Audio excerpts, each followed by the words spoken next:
Vance जो है वो अपनी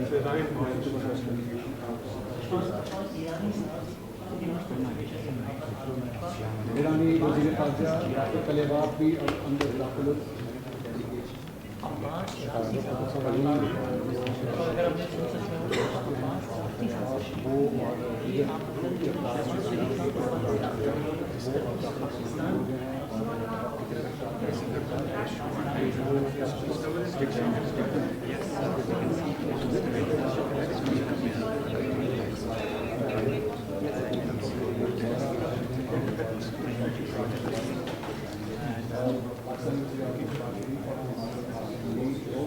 वेलकम करने के लिए वहाँ पर खड़े हैं, तैयार हैं। और इसी से आपको आइडिया होता है कि सेंट्रल स्टेज जो है सारे मामले के अंदर वो पाकिस्तान ने इस वक्त ली भी है और पाकिस्तान ही जो है वो इस मीटिंग को, इस समिट को जो है वो आगे बढ़ाएगा और उसकी सालसी के अंदर जो है वो ये सिलसिला आगे चलेगा। जी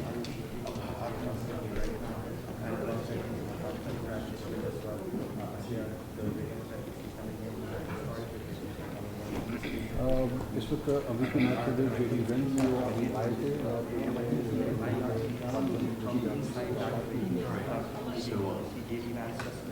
वो इस वक्त इनसे कुछ गुफ्तगू कर रहे हैं और आगे इंतजार है कि ईरानी वक्त है वो कब उनका वापस होता है। इंतजार कर रहे हैं अमेरिकी वक्त है वो साथ साथ जी पीछे देखे जा सकते हैं। तीनों अपराध और आपस में शुरू कर रहे हैं। बहुत ही करता हूँ कि मैं इस वक्त तकरीबन 7-8 फुट के पास। How are the talks going so far, Mr. Vice President? Great, thank you. मेरे साथ कभी एक खातून सहाफ़ी जिनका अमेरिका से ताल्लुक़ है, उन्होंने अभी की नायब सदर JD Vance से सवाल किया। Are you confident? उन्होंने कहा कि सब कुछ अच्छा चलता है। Give us a second, guys. We're going to wait for the veterans to get in here. Give us 1 second, and they'll come in, and then the Vice President will give some remarks, and then we'll take a couple of questions. उन्होंने कहा है कि जी उसके बाद थोड़ी C media से शुरू की जाएगी और क़तरी वक्त जो है वो अब यहाँ पे हुआ है किया हासिल मुनीर से भी उन्होंने मुसाफिर किया कतरी वक्त के अब यहाँ पे आ चुका है। उसके बाद Okay. All right, guys. Mr. Prime Minister, go ahead.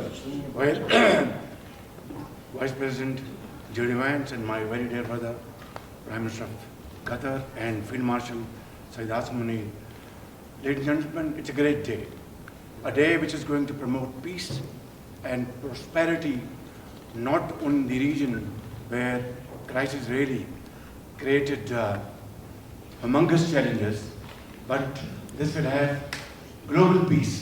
And I must, at this point in time, with the fullest sincerity at my domain, thank President Donald Trump for his visionary and very dynamic leadership, which has resulted in this meeting here today, beautiful city of Burgen.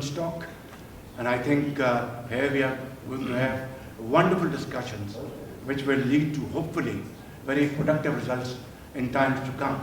I'd like to thank Vice President JD Vance for his very able leadership, leading the United States team, and my very dear brother, Prime Minister of Qatar. He's like a very dear and dear brother. And of course, Field Marshal Shehbaz Sharif, his outstanding role, very consistent, and he showed huge amount of perseverance and patience. And I think together all these efforts have culminated here in this wonderful Jonas Burgen. And it's really very wonderful to be here. And hopefully when we go back to our homes, we'll have some wonderful paper in our hand which will both promote peace, progress, and prosperity around the globe. Thank you very much. Thank you. Vice President, would like to say a few words? Thank you, Prime Minister. Wonderful.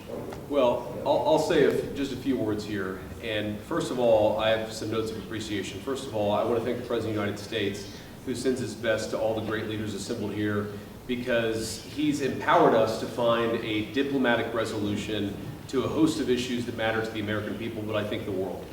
The opening of the Strait of Hormuz, the ending of the Iranian nuclear program, all of these things have already been accomplished. The question before us now is how much more can we accomplish together? Can we turn over a new leaf? Can we change relations in the Middle East permanently? Or do we go back to doing things the old way, which is not our preference, but is certainly very much something that can happen. I have a few other notes of appreciation. First of all, to the Prime Minister of Pakistan. A dear friend of the President's, a dear friend of mine, a guy who has been, with his leadership and his very careful and skilled negotiations, got us to this point. To his Field Marshal in Pakistan, Asim Munir. I will say that since Field Marshal Munir welcomed us with the Prime Minister in Islamabad, I have joked that I have two very, very important people in my life, an Indian and a Pakistani. The Indian is my wife, and the Pakistani is Field Marshal Munir. And I've probably talked to Field Marshal Munir more than I've talked to anybody else over the last 3 months. We would not be here without his statesmanship. He is, of course, a great military leader, but I think he's shown himself to be a great diplomat. And, of course, to Sheikh Mohammed, who's an amazing friend of the United States of America, but has been also an important part of getting us to this point. I think it's important for the American people, but people all over the world to appreciate that what's brought us to this moment is the President's leadership and the President's willingness to see a Middle East that is much different 10 years from now than it was 10 years ago. And what we're trying to accomplish here is something very simple. Through diplomacy, through working together to transform the Middle East, where Iran and the Gulf have been at war with each other, or at least have had very unfriendly relations, where Iran has been a driver of regional instability. Now we see a future where everybody can work together to promote peace and prosperity for everyone. What we have already seen back home in the United States is lower gas prices. We've seen the free flow of oil and gas. We've seen peace. And now we're trying to build on that to see if we can build something even better and more sustainable for the future. This is a historic meeting. Never before, outside of Islamabad and here, so outside the last few months, never before has the Iranian and American leadership met at such a high level. What the President has asked us to do is turn over a new leaf, to transform our relationship with the people of Iran and to extend an outstretched hand that says to the people of Iran that if your leadership is willing to give up being a driver of regional instability, if they are willing to give up nuclear weapons ambitions for the long term, then the United States is willing to fundamentally transform our relationship with that country. That is certainly our goal. We've already made great progress over just the last few hours, and I expect that we'll make additional progress in the hours to come. Thank you all. Is it possible just one question, Mr. Vance? The main issue is... Let Sheikh Mohammed speak, please. First of all, I would like to welcome you here